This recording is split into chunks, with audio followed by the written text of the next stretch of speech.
Still sitting at 0%. I mean, the system still is relatively functional. That's a surprise. Oh, maybe I spoke too soon. Things are starting to break.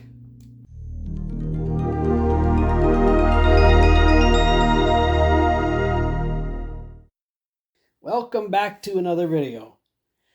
And today I have gone crazy again and decided to do another video editing experiment. Today we're going to do video editing on a netbook. He's gone f***ing mad. This right here is a Dell Inspiron Mini netbook laptop from around 2008 or so. And at one point in time, many other laptops just like this one were really, really popular on the market. What is a netbook, you may be asking? Well, they were ultra cheap, ultra cut down laptops back in the late 2000s, early 2010s. And basically their purpose was to provide a cheap and easy way to do basic computing tasks. And when I say basic, I mean like the bare minimum. Like these things just barely handled like video playback, web browsing, word processing, etc. They had just enough horsepower to run basic applications and not much else. But hey, they were cheap, so of course these things flooded the market and were really popular at the time. These little guys unfortunately did not stick around very long, because around like 2012, 2013 is when tablets started to kind of replace these things, making them pretty much redundant. Products like the Microsoft Surface and iPad were pretty much on par, if not better, than these netbook PCs were. Fast forwarding to the modern day, it shouldn't surprise you with how many of these things flooded the market that they're pretty much worthless. This one in particular, I literally got off of eBay for like $20. So, can we do video editing on a tiny netbook PC? Let's find out. So I didn't realize this when I bought this at the time, but apparently the previous owner was a really big Yankees fan. Legit, I had no idea that it was going to come this way. Like, it was just a regular, like, generic photo of the front of the laptop and pretty much nothing else. They didn't mention anything about it having baseball memorabilia all over it. But whatever. This thing would have originally shipped with a cut down version of Windows 7 called Windows 7 Home Basic Edition. And while yes, that would work, I decided to load up something a little more modern on this thing. So I ended up going with Lubuntu, mainly because I came to find out that 64-bit operating systems will not work on this whatsoever. It's strictly 32-bit. And apparently there's not a whole lot of operating systems in 2024 that still support 32-bit. But luckily, there are a few Linux distros that still have a 32-bit option, including Lubuntu. So that's what we're going to go with. Yeah, let's go. Video editing on a netbook. Hey, don't give me the look. It's not the craziest thing we've done. I did video editing on a freaking Xbox One. Even a PlayStation 3. Okay, so we need to get into the BIOS here. And yeah, pretty much the CMOS battery is dead as a doornail. I tried taking this thing apart to replace the CMOS battery as well as put more RAM in it. But you pretty much have to disassemble the entire laptop. And it was just a total pain in the ass. So I decided not to do that, but Luckily, it still works fine even with a dead CMOS battery. So let's press F2 and go to the BIOS.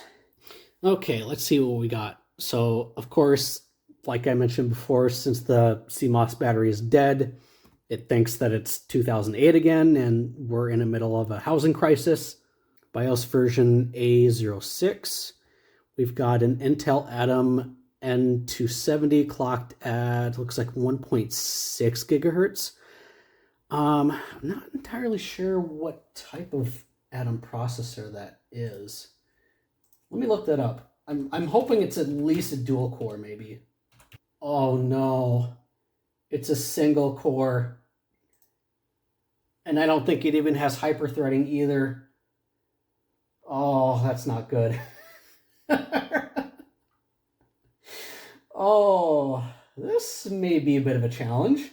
I guess they didn't have dual core Intel Atoms until much later. Either that or just this specific model didn't have a dual core option. Yeah, oh well. We'll make it work.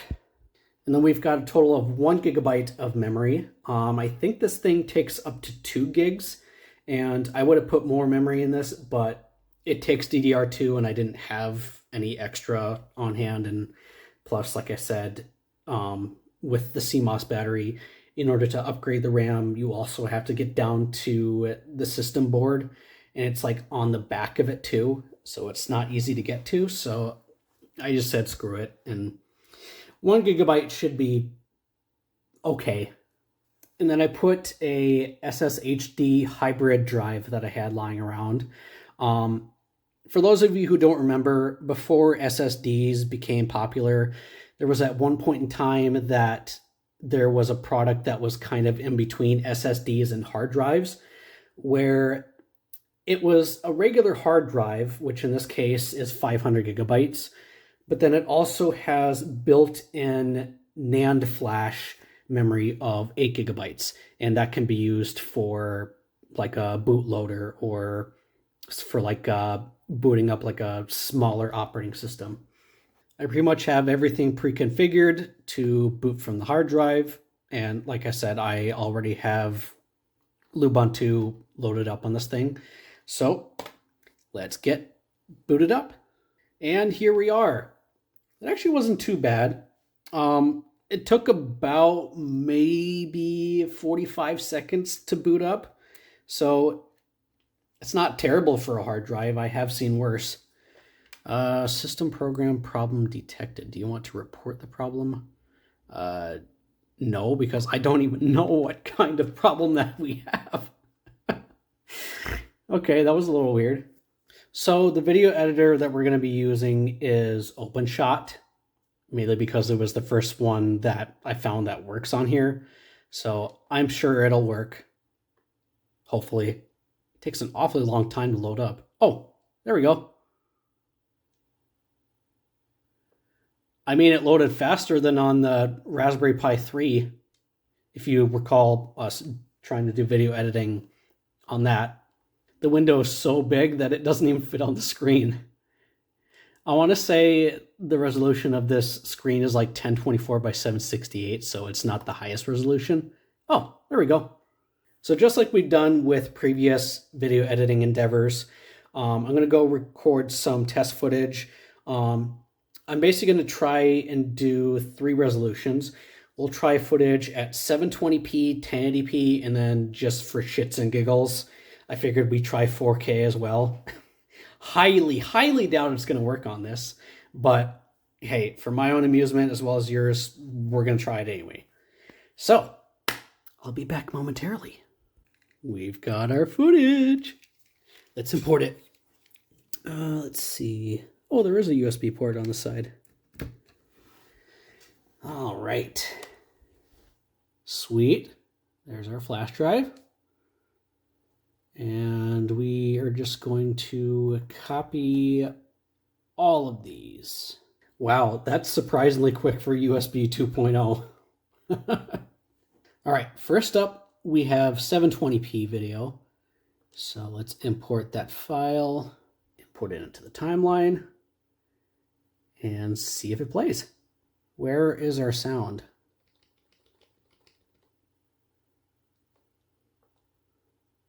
Obviously, we do have sound working.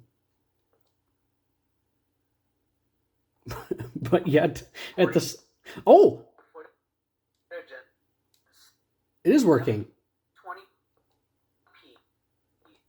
Obviously not very good.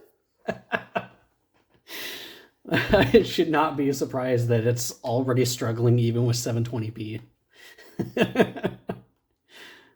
Oh boy. Well, we're gonna do it anyway. Because, god damn it, we've made it this far, we can't stop now. I'm not even going to bother trimming this up because that's just gonna take forever. So we are just going to export it the way it is. So we'll name this one 720p video. And then we'll put that in the videos folder. And then we want 720p 30 frames. Perfect. All right, and then target is MP4. We'll start with that and see if it handles that. I don't know if it's gonna like H.264 or not, but we'll give it a try. All right, and render. Oh, it looks like it's working.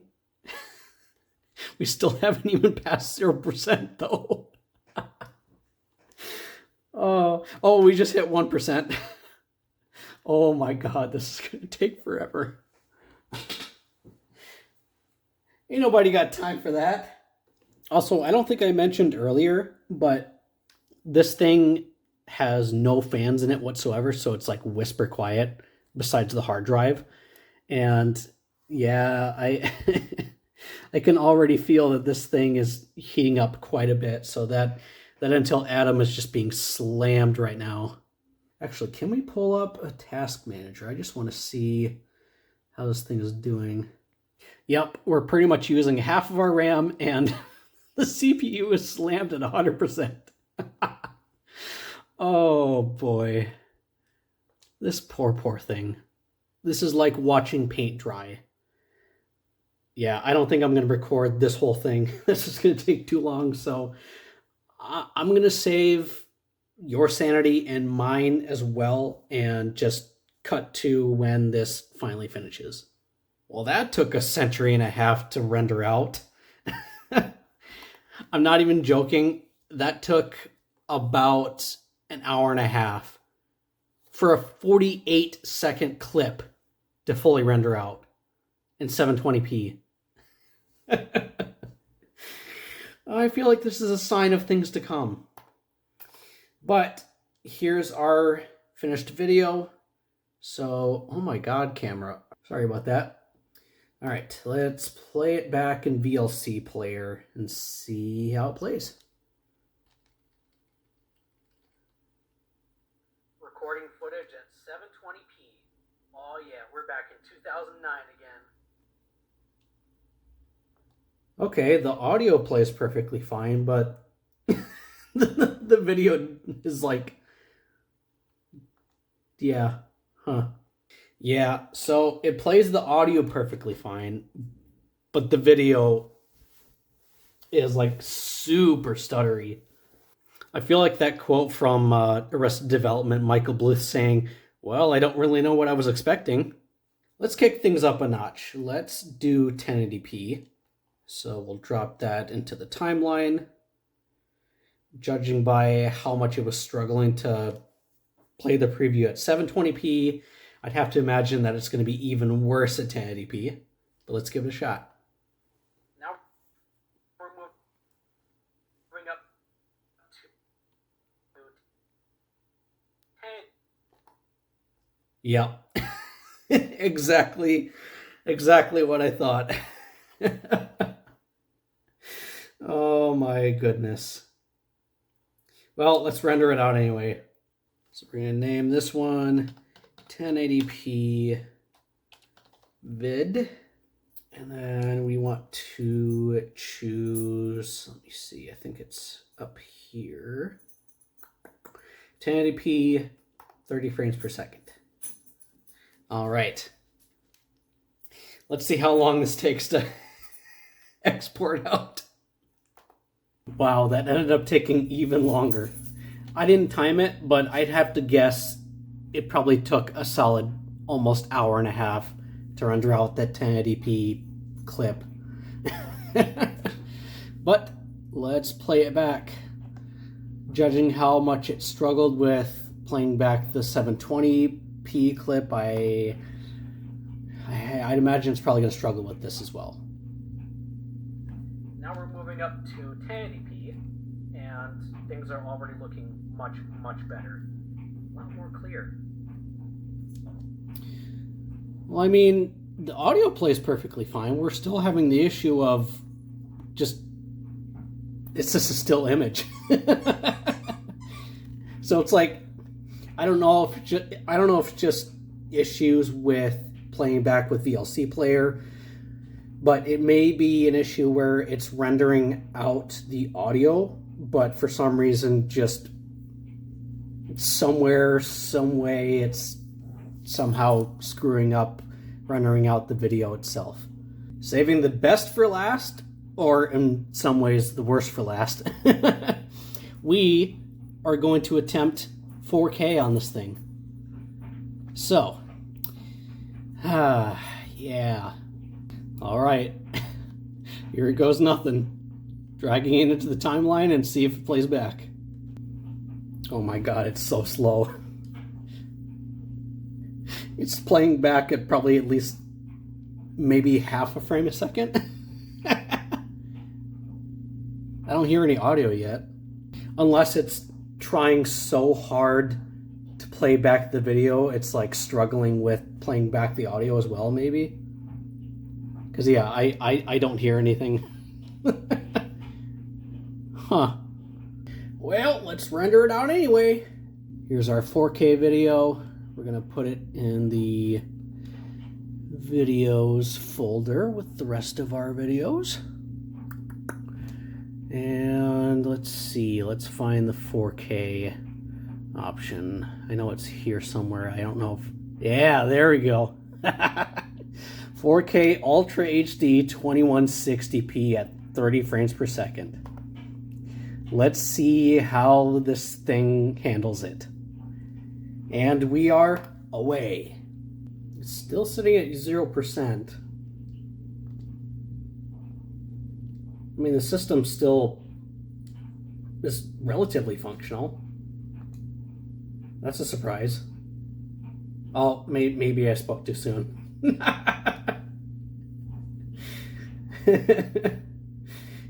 Things are starting to break. I'm sure it's fine. Oh no! The minute I said it too, it crashed. I had a feeling that something was going to happen like that.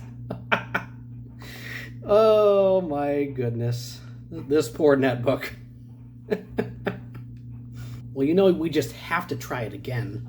Maybe while we're waiting, how about let's play a game? Let's see what we got on this thing.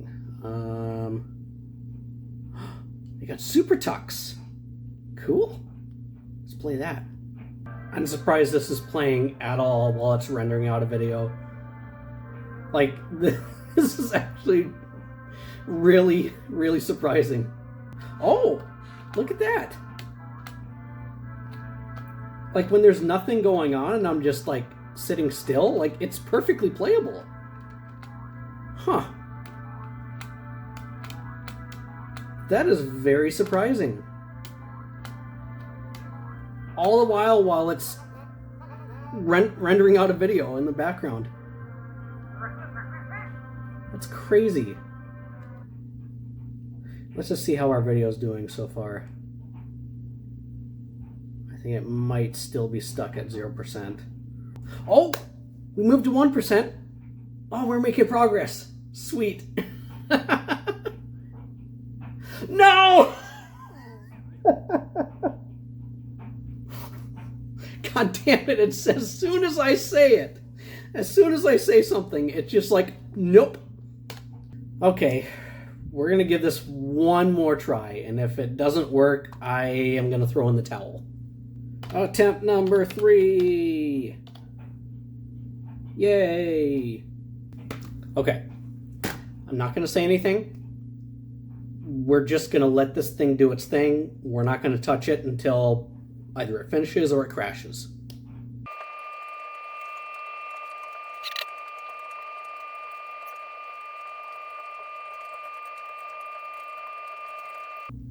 Oh. Yeah, I'm calling it quits. I think this thing is I think this thing has had enough. Oh, you knew I just had to try it though. Well, at least it finished with 720p and 1080p. So I'm going to do a direct capture of both of these clips and see how they rendered out. Recording footage at 720p. Oh yeah, we're back in 2009 again. You all like my setup? I got myself a little netbook here running Linux. Now we're moving up to 1080p and things are already looking much, much better. A lot more clear. I have no idea if this tiny little Dell Inspiron netbook is going to be able to handle 1080p, but with most things, you never know unless you try. And for our final test, this poor netbook is going to attempt video editing at 4K. I highly doubt this is going to work, but we're going to try it anyway.